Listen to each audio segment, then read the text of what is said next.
Apresentamos Através da Bíblia, o programa que leva você ao estudo sistemático e detalhado do livro dos livros, a Palavra de Deus. Estes estudos são de autoria do Dr. J. Vernon Magui e apresentados pelo pastor e professor Itamir Neves. Convidamos você, ouvinte, a acompanhar esta jornada através da Bíblia. Olá, amigo, estamos iniciando mais um programa da série Através da Bíblia. É com grande alegria que retornamos o contato com você, com o propósito de estudarmos a Palavra de Deus com profundidade para aplicá-la em nossas vidas. Somos gratos a Deus pelo privilégio de podermos conhecer mais a sua vontade, gastando um tempo diário para conhecermos o seu querer, aquilo que Ele pretende para nós, aquilo que Ele deseja de nós. Quero aproveitar a oportunidade para agradecer àqueles que têm nos escrito. Hoje, por exemplo, registramos a carta que vem da cidade de São Paulo. Esse irmão nos escreve as seguintes palavras: o programa Através da Bíblia tem edificado muito a minha vida. Acompanho o programa há 8 meses e tenho divulgado entre meus amigos. É um trabalho sério. Nesse mundo tão necessitado de Deus, é bom termos um programa que ensina a sã doutrina. Querido amigo, muito obrigado mesmo por suas palavras. Quero cumprimentá-lo pela disciplina de reservar diariamente um tempo para o estudo da Palavra de Deus. Obrigado também pela indicação que tem feito do programa para os seus amigos. O nosso desejo é ter uma rede cada vez maior de amigos que amam estudar a Palavra de Deus. Por isso eu quero convidá-lo nesse momento a elevar a Deus as nossas orações, pedindo que Deus nos abençoe nesse projeto tão especial de estudarmos a sua palavra. Pai, muito obrigado por podermos abrir a tua palavra continuamente e ouvirmos a tua voz. Senhor, que a prática de estudarmos a tua palavra possa atrair muitos amigos para que possam juntos conosco desfrutar dessa comunhão contigo.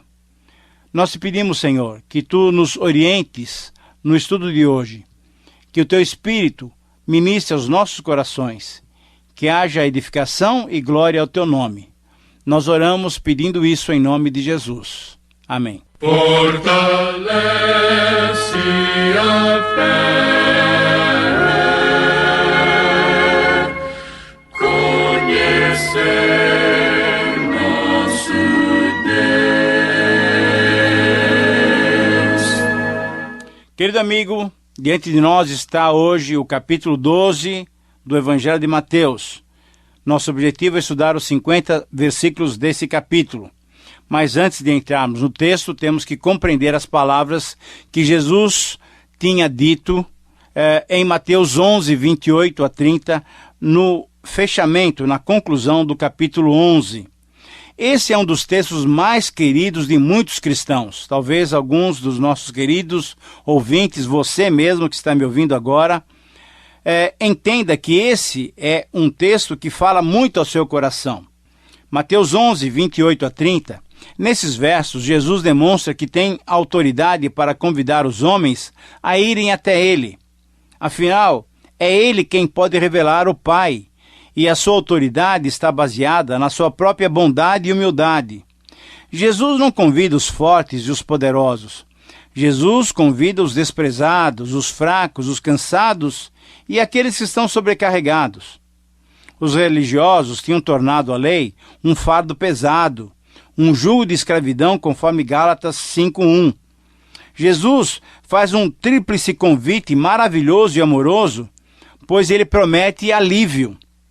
Isto é, o seu toque compassivo, a sua misericórdia, a sua própria salvação. Número 2, Jesus convida para, ao invés de aprendermos com os religiosos legalistas que impõem regras que não podem ser cumpridas, aprendermos dele, porque ele é manso e humilde de coração. Ele tem paciência para tratar conosco. E em terceiro lugar, o outro aspecto desse convite é que Jesus nos convida, nos chama para irmos até Ele, para acharmos descanso para as nossas almas. Por quê? Porque o seu jugo e as suas exigências são suaves. O seu fardo, isso é, o seu discipulado, a revelação do Pai, que só Ele pode conceder, tudo isso é leve. Mas, querido amigo, devemos entender, entretanto, que o jugo suave e o fardo leve não querem dizer que seguir a Jesus é alguma coisa fácil, descompromissada, mas, ao invés disso, seguir a Jesus é algo confortável e bom, mas é também desafiador. É algo que exige a nossa devoção. Sim, querido amigo, você já aceitou o convite de Jesus? Então agradeça a Deus pela sua salvação e vá a Jesus, que está sempre disposto a nos receber. Se você ainda não fez, ouça o convite de Jesus e receba-o como seu Salvador pessoal. Vamos então agora para o capítulo 12, e esse texto pode ser dividido em 4 partes. Em primeiro lugar, consideremos os versículos 1 a 14, quando Jesus, em 2 episódios, discute com os religiosos sobre como entender o mandamento relativo ao sábado. Nos versículos 1 a 8, os fariseus criticam Jesus e os seus discípulos, pois estes, num dia de sábado, colheram espigas e se alimentaram. Os fariseus apresentaram um argumento claro: a lei não permitia uma coisa dessas. Mas Jesus, defendendo os seus, ensinou o verdadeiro significado do mandamento do sábado, através de 2 argumentos. Veja só, no primeiro argumento, Jesus mostra no Antigo Testamento um episódio no qual Davi e os seus soldados entraram no templo e comeram os pães da proposição, exclusivos dos sacerdotes, conforme lemos em 1 Samuel 21, e eles não foram condenados. No segundo argumento, Jesus mostra que os sacerdotes do templo, ao trabalharem no sábado, quebravam o mandamento, mas ficavam sem culpa. Por quê? Ora, porque o serviço do templo era mais importante do que a lei do sábado. Quando Jesus disse que ele era superior ao templo, conforme o versículo 6, e era senhor do sábado, versículo 8, Jesus estava ensinando que o preparar comidas, que a obtenção de alimentação era superior que a ordem de não trabalhar no sábado. A subsistência da vida humana é prioritária sobre a obediência a certos mandamentos. O segundo episódio está registrado nos versículos 9 a 14. Jesus entra numa sinagoga onde estava um homem com a mão ressequida, com uma mão completamente atrofiada. E ali Jesus é desafiado quando lhe perguntam: é lícito curar num sábado? A resposta de Jesus é dada através de uma pergunta. Ele que faz agora a pergunta. E a pergunta que Jesus fez é a seguinte: é lícito salvar uma ovelha que cair num buraco num sábado? Diante do silêncio dos seus acusadores, Jesus mesmo responde: quem vale mais? Um homem ou uma ovelha? Se o valor maior é a vida de um ser humano, então é lícito curar no sábado. É correto fazer o melhor para uma vida humana independente das circunstâncias. E assim, Jesus ordenou ao homem que estendesse a sua mão entravada e ele o curou. Mas, infelizmente, querido amigo, no versículo 14, Mateus completa a narrativa mostrando que os fariseus, que os religiosos estavam tão cegos que, ao invés de glorificarem a Deus pela cura realizada, aumentaram sua oposição contra Jesus e conspiraram para lhe tirarem a vida. Em segundo lugar, no texto, nós encontramos, nos versículos 15 a 21, um outro aspecto da oposição a Jesus, um outro embaraço do reino. A oposição ainda era religiosa, diante da atitude de servo que Jesus estava assumindo. O texto diz que Jesus, diante da conspiração dos religiosos que queriam tirar-lhe a vida, Jesus afastou-se para os lados do mar da Galileia, conforme o relato paralelo de Marcos. Uma grande multidão seguiu a Jesus e ele, com compaixão, curou a todos que tinham necessidade. Mas Jesus advertiu a todos esses que tinham sido curados que não relatassem os seus feitos. Por que Jesus queria esse segredo? Porque ele deveria cumprir a profecia de Isaías 42, 1 a 4. Ele era o servo do Senhor que tinha vindo para restaurar, para salvar e para libertar os que estavam presos aos grilhões do inimigo. através do pecado, através das doenças. Jesus, ele não iria ficar clamando ou contendendo, não gritaria nas praças, não queria atrair a atenção com discursos e com popularidade. Por isso, ele pediu segredo. E também por isso é que os religiosos ficavam cada vez mais contra ele. Os religiosos queriam um líder político que os libertassem de Roma. Queriam um líder político que não se envolvesse com essas pessoas comuns que eles consideravam pecadores e que não eram dos seus partidos políticos. Jesus contrariou as expectativas dessa classe dominante de Israel. Ele trazia a mensagem da salvação para os pequeninos, para os dependentes, para os fracos, para os oprimidos, para aqueles que estavam sobrecarregados. Jesus tinha um ministério de brandura e compaixão. Ele recusava pisar em cima dos mais fracos. Mas afinal, quem era esse Jesus? Mateus então nos dá uma resposta. Jesus não é somente o filho real do rei Davi. Jesus não é apenas o Messias, o Filho unigênito de Deus, com poder para curar e fazer maravilhas. Jesus é, isto sim, o servo sofredor, o Deus encarnado, bom, manso, humilde, compassivo e amoroso para com aqueles que são necessitados. E ainda mais no versículo 21, conforme o texto de Isaías 42:4, diz assim, que a sua mensagem era também para os gentios, para os povos além do mar. Abrir-se para os gentios, querido amigo, era totalmente inaceitável para os religiosos da época de Jesus, para os políticos da época de Jesus. Mas a salvação que Jesus veio trazer é uma salvação universal. O Evangelho é para todos os homens, não importa a nossa condição social, não importa a nossa raça, não importa a nossa cor, não importa a nossa nacionalidade. A salvação de Jesus é para todos. E em terceiro lugar, encontramos então mais um aspecto da oposição dos religiosos. E o texto é os versículos 22 a 37. E esse texto nos mostra como os líderes judeus, cegos por suas tradições e legalismo, também acusaram de Jesus de ter pacto com Satanás, como já tínhamos visto em 9:34. Veja só, ali a acusação foi feita entre o próprio grupo, mas agora os opositores de Jesus o acusavam publicamente. Os líderes judaicos, na verdade, estavam enciumados diante das maravilhas que Jesus fazia, diante dos seus ensinos baseados na autoridade da sua vida, diante da mensagem de salvação que não excluía ninguém e incluía inclusive os gentios, e diante do seu poder contra Satanás, o povo estava admirado e começava a perguntar, conforme o versículo 23, não será esse porventura o filho de Davi?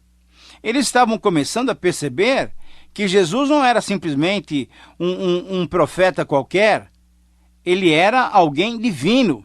Então, assim como Jesus mandou perguntar, o povo também estava admirado com tanta manifestação da graça e do poder de Deus. O povo começou a perceber que Jesus era de fato o Messias. Ele era o filho real de Davi, era o prometido do Antigo Testamento. E com isso, os líderes religiosos ficaram com ciúmes. Perceberam que perderiam o domínio sobre o povo. Ora, diante disso, a reação natural daqueles que estavam fechados nas suas tradições e no seu legalismo, daqueles que estavam cegos às maravilhas divinas de Jesus, eles começaram a acusá-lo publicamente. Queriam menosprezá-lo em público. E no versículo 24, encontramos a acusação infame. Jesus expulsa demônios por Beelzebu. Mas, querido amigo, a resposta de Jesus não demorou. A resposta veio através do ensino de 3 verdades importantíssimas. Primeira resposta, ou primeiro aspecto da resposta, versículos 25 a 29. Jesus mostrou que um reino dividido contra si mesmo não pode subsistir. Então, Não era lógico suspeitar que ele expulsava demônios pelo poder do maioral dos demônios. Não fazia sentido isso. Jesus colocou aqueles líderes e, em certo sentido, nos coloca também a todos nós diante de apenas uma alternativa. Se ao invés de expulsar demônios pelo poder do demônio, ao contrário, conforme o versículo 8, se porém, Jesus disse, eu expulso demônios pelo Espírito de Deus, certamente é chegado o reino de Deus sobre vós. E com essa frase, Jesus demonstrou claramente que a mensagem de João Batista e a sua mensagem inicial de que o reino chegaria, agora essa mensagem já tinha se tornado concreta. O reino de Deus chegou sobre vós, isto é, esta é a hora da decisão. Deus está presente, o Messias chegou, a salvação está disponível. Ou aceitamos ou recusamos o enviado de Deus. Ou aceitamos ou recusamos Jesus como nosso Salvador pessoal. Mas Jesus também, nos versículos 30 e 32, nos mostra uma outra verdade. Como resposta, Jesus responde o seguinte: diante de Jesus, não é possível ficarmos neutros. Quem não é por mim, é contra mim. E quem comigo não ajunta, espalha. Essas palavras querem dizer que a neutralidade é um tipo de oposição. E mais grave ainda, conforme os versículos 31 e 32, é uma blasfêmia contra o Espírito.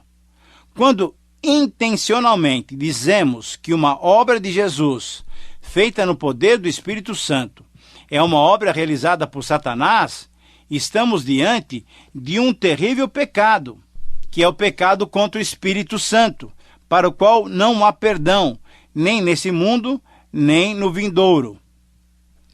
Mas, querido amigo, você sabe qual é esse pecado? Qual é o pecado contra o Espírito Santo? Anote aí. É o pecado da rejeição do Espírito de Deus. É o pecado da incredulidade. É o pecado de fecharmos o nosso coração para as ações poderosas e amorosas do Senhor, do Espírito Santo. Sabe por quê? É o Espírito Santo quem aplica o remédio que pode curar o homem da moléstia do pecado. É o Espírito Santo de Deus, a pessoa divina indicada pelo Pai, para aplicar no coração enfermo do homem o remédio da salvação. Ora, então veja só, se o pecador rejeita a ação do Espírito, a operação do Espírito Santo, não há mais esperança para o pecador. É como um doente que está acometida de uma doença muito grave. Para essa doença, só existe um remédio que pode lhe garantir completamente a sua restauração. Mas se o doente rejeita tal remédio, obstinadamente o rejeita, qual será o resultado? Ora, é a morte certa. Assim também com aqueles que blasfemam contra o Espírito Santo, rejeitando a sua atuação, rejeitando o seu ministério, que é mostrar Jesus. Qualquer outro pecado pode receber perdão. Não existe um crime, não existe um furto, um roubo, uma ação desleal, um ato de imoralidade que não seja perdoado. Quando nós nos arrependemos, todos os pecados que os homens podem cometer, quando há arrependimento, há perdão também. Quando aceitamos a operação do Espírito Santo, há perdão. Todos os pecados podem ser perdoados. Mas, para o pecado contra o Espírito Santo, quando rejeitamos a sua ação em nossas vidas, ali não há mais perdão. Terceiro aspecto da resposta do Senhor Jesus, nos versículos 33 e 37, ele responde contra a acusação dos religiosos. Jesus fala o seguinte: quando alguém não reconhece em Jesus como enviado de Deus e se opõe a ele de modo frontal, baseando-se em si mesmo, quando alguém cheio de sabedoria e cheio de soberba, de orgulho, não se humilha diante do Senhor, ele pode ser comparado a uma árvore ruim, que dá maus frutos, conforme o versículo 33. Ele pode ser comparado a um coração cheio de coisas e desejos que falam de coisas ruins, conforme o versículo 34. Ele pode ser comparado a alguém que, tendo um tesouro mau, dali só tira coisas ruins, conforme o versículo 35. Assim, Jesus está dizendo que cada palavra, incluindo as acusações contra ele, revelavam o que ia nos corações das pessoas. Nós iremos, querido amigo, um dia prestar contas de todas as palavras frívolas, fúteis, sem sentido que nós falamos e dirigimos contra o Espírito Santo. Querido amigo, é do mau coração que procede uma blasfêmia contra o Espírito de Deus. De um bom coração, nada sai contra o Espírito de Deus. Assim, como uma árvore boa, só vai produzir bons frutos. Então, os versículos 22 a 37 podem ser resumidos com a seguinte ideia. Quando alguém pergunta sobre Jesus se ele é o Messias, o filho de Davi, conforme o versículo 23, ou quando o acusa e profere blasfêmia contra o Espírito Santo, conforme o versículo 24, perceba bem, não é Jesus que está sendo questionado, está sendo avaliado, mas é a própria pessoa, sou eu e você que estamos sendo julgados. Qual é a nossa opinião? Qual é a sua opinião sobre Jesus? Disso depende a nossa acusação ou a nossa salvação. Mas, prosseguindo no estudo de hoje, a oposição religiosa ainda temos que considerar os versículos 38 a 45. Então, em quarto lugar, um outro aspecto da oposição religiosa se dá quando os líderes religiosos, os fariseus, pedem para Jesus um sinal. Diante de tantas maravilhas que Jesus já tinha realizado, aqueles líderes religiosos demonstraram sua total incredulidade quando pediram que Jesus lhe fizesse algum sinal especial como prova da sua divindade.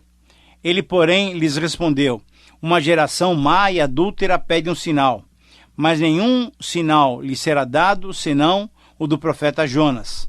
Porque assim como Jonas esteve 3 dias e 3 noites no ventre do grande peixe, assim o Filho do Homem estará 3 dias e 3 noites no coração da terra. Jesus não se deixou dominar pelos religiosos e lhes ofereceu uma parábola no sinal do profeta Jonas. Número 1. Assim como Jonas foi aos ninivitas, e isso, para um judeu, pregar aos gentios era algo fora do normal, assim Jesus veio aos homens demonstrando um amor fora do normal de Deus para conosco. Número 2. Assim como Jonas pregou arrependimento, Jesus veio para pregar o arrependimento e a conversão a Deus. Número 3. Assim como Jonas ficou no ventre do peixe por 3 dias e depois saiu e pregou a salvação, assim Jesus também ficaria 3 dias no ventre da terra, ressuscitaria e através do Espírito Santo e da igreja proclamaria a sua salvação. Número 4. Mas Jesus apontou uma diferença.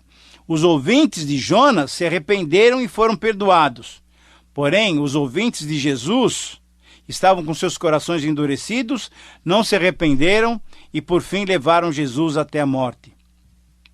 Jesus, querido amigo, acrescenta que diante de tal rejeição, conforme os versículos 41 e 42, os ninivitas, a rainha de Sabá, no dia do juízo, se levantarão contra aquela geração para os condenar pela incredulidade dos seus corações. E nos versículos 43 a 45, Jesus é mais objetivo ainda, dizendo aos seus ouvintes que a menos que o Espírito Santo faça morada no coração do homem, os espíritos demoníacos podem sair e voltar e fazerem ali morada, trazendo consigo mais demônios. Se os homens não se entregarem ao Rei Jesus, seu estado final será pior do que o inicial. Querido amigo, a melhor decisão é não duvidar de Jesus, mas aceitá-lo como Senhor e Salvador de nossas vidas. Chegando agora ao final do capítulo, ao final do programa, nos versículos 46 a 50, nós encontramos a oposição familiar. Eles mostram a família de Jesus dificultando e embaraçando Jesus na prática do seu ministério, desviando a sua atenção. Mas Jesus mostra-lhes a sua prioridade, apontando para os seus discípulos, dizendo: porque qualquer que fizer a vontade do meu Pai Celeste, esse é meu irmão, minha irmã e minha mãe. Jesus mostra que o cristão tem como seu irmão na fé um parentesco muito mais forte do que com a sua família carnal. A obediência a Deus tem prioridade sobre as responsabilidades familiares. Querido amigo, nesse final de programa, quantas lições!